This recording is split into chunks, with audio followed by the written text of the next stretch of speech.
Ассалому алайкум дӯстон азиз. Умедвор ҳастам ки хуб ҳастем. Масъалае ки дар видеои гузишта гуфта будем ҳоло ҳам давом дорад. Барои касоне ки бори аввал дар видео даромаданд, аз ин масъала огаҳ нестанд, биёед каме рӯшанӣ меандозам, баъдан мо видеоро давом медиҳем.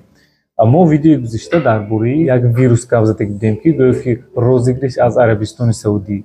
Ҳамин чиз бисёр популяр шуд, баъзе бачаҳои мо ба он дохил шуданд. Аллакай баъзеҳо картҳои худро заданд, рақамҳои телефонашонро. Баъди ин дар баъзе картҳо аллакай ҳар рӯз 200 рубли синимат мекунад. Баъзе бачаҳои мо аллакай картҳои худро маҳкам карданд.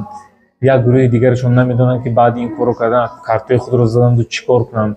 Вақте комментарияро хондам, худро аз ин бетараф гузошта натонистам ва хостам ки барои бачаҳо каме ҳам бошад кӯмак намоям, то ин ки онҳо картҳои худро ҳимоя кунанд, сарсону саргардон нашаванд. Ва як роҳашро пайдо кардам ки касоне ки ба ҳамин смс, яъне смс ки дар рӯи экран даромада будед, ҳатман видеоро то охир тамошо кунед ва шояд ба ин смс надаромада бошед ҳам оянда ҳамин функсия барои картаи шумо ҳатман кӯмак мекунад ва ин барои ҳимоя кардани пулҳои шумо лозим аст. Хуб дӯстон азиз, биёед пас аз як эълон баъдан ман видеоро барои шумо нишон медиҳам.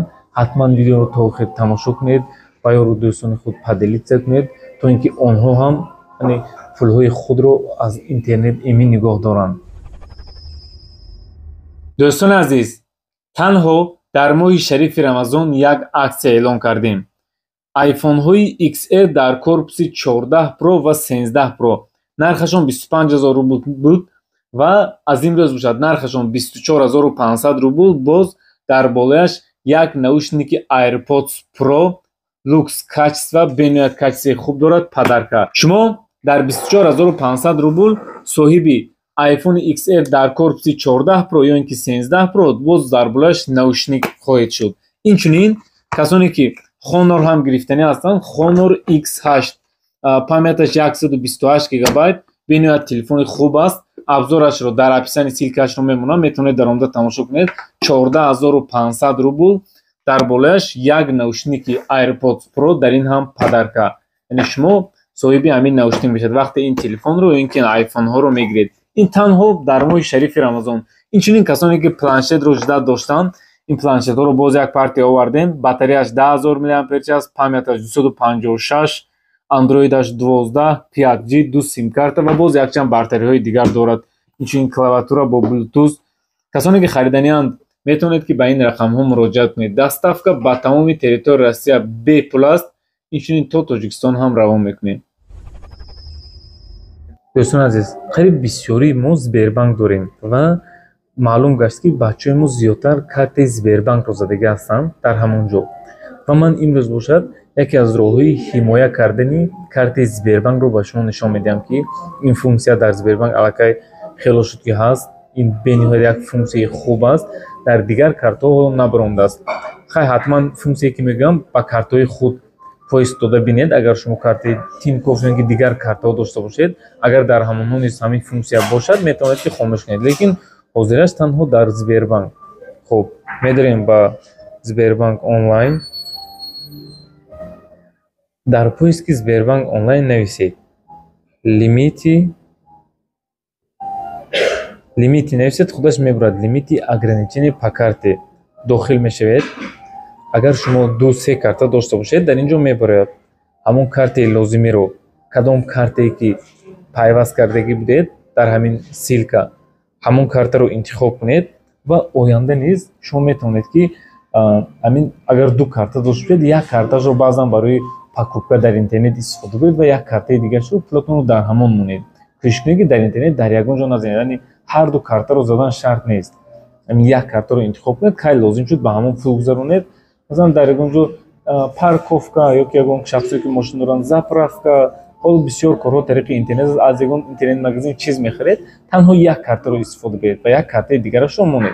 Кай лозим шуд пулро дар инаш перевод мекунед, харид мекунед, тамом. Ин камтар бехатар аст барои карта. Акнун вақте даромадед, дар ин ҷо функсия мебарад покупка в интернете. Дохил мешавем.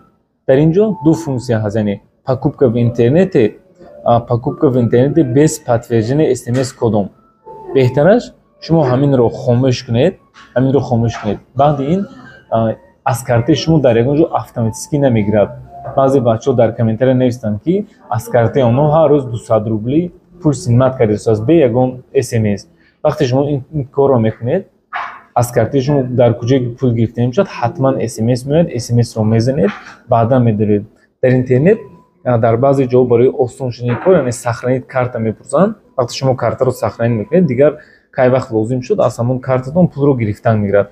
вақте ин функсияро хомӯш кардед, дигар бе иҷозати шумо намегиранд. яъне ба шумо код меояд, шумо кодро мезанед, баъдан метавонед ки аз картаи шумо пул гиранд.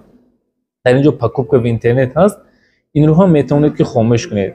агар рафту дар ягон ҷо барои шумо ягон мушкилӣ омад ҳангоми оплатит кардан, боз медароед ба ин функсия лимит и ограничения покупка в интернете, ин функсияро гирёнед ва кори худро метавонед ки буд кунед. пас аз коротонро буд кардан, метавонед ки боз хомӯш карда монед. ва шумо тавсия метавонед беҳтараш ҳамин покупка в интернет подтверждение смс кодом ҳаминашро хомӯш карда монед хубтар. агар ки шумо наметавонед ба ягон сайтҳои дигар ҳам даромадига ҳастеду аз картатон боварӣ надоред, беҳтар аст ки болонгиашро хомӯш карда монед. хуб дӯстони азиз, фикр мекунам ки аз ин видеои мо барои худ чизҳои дар корро гирифтед. боз такрор шавад ҳам мегӯям ки видеоро ба ёру дӯстони худ фиристед, то онҳо низ огаҳ шаванд ва пулҳои худро аз интернет ҳимоя кунанд. худованд ҳамаи шуморо нигаҳбон бошад. то видеоҳои оянда, хайр.